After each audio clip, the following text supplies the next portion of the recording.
ভূমধ্য বঙ্গোপসাগর এলাকায় অবস্থানরত লঘুচাপটি ঘনীভূত হয়ে সুস্পষ্ট লঘুচাপে পরিণত হয়েছে এবং পরবর্তীতে অনুকূল পরিবেশ পেলে এটি গভীর নিম্নচাপ এবং পরবর্তীতে ঘূর্ণিঝড়ে রূপান্তরিত হওয়ার আশঙ্কা রয়েছে।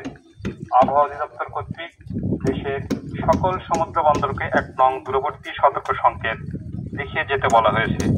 সকল প্রকার নৌকা ও মাছ ধরার ট্রলার সমূহ এবং নৌযান সমূহকে সরকারি নির্দেশনা মেনে পরবর্তী নির্দেশনা না দেওয়া পর্যন্ত সাগরে প্রবেশ করা থেকে বিরত থাকতে বলা যাইতেছে। সতর্ক সংকেত বৃদ্ধির সাথে সাথে সকলকে নিরাপদ স্থানে অথবা নিকটস্থ আশ্রয় কেন্দ্রে গমনের জন্য বলা যাচ্ছে। Bangladesh coast guard. ভূমধ্য বঙ্গোপসাগর এলাকায় অবস্থানরত লঘুচাপটি ঘনীভূত হয়ে সুস্পষ্ট লঘুচাপে পরিণত হয়েছে এবং পরবর্তীতে অনুকূল পরিবেশ পেলে এটি গভীর নিম্নচাপ এবং পরবর্তীতে ঘূর্ণিঝড়ে রূপান্তরিত হওয়ার আশঙ্কা রয়েছে। আবহাওয়া অধিদপ্তর কর্তৃক দেশের সকল সমুদ্র বন্দরকে ১ নং দূরবর্তী সতর্ক সংকেত দেখিয়ে যেতে বলা হয়েছে।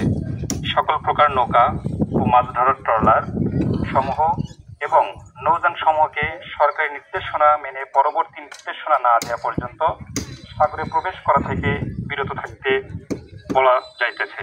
সতর্ক সংকেত বৃদ্ধির সাথে সাথে সকলকে নিরাপদ স্থানে অথবা নিকটস্থ আশ্রয় কেন্দ্রে গমনের জন্য বলা যাচ্ছে। Bangladesh coast guard.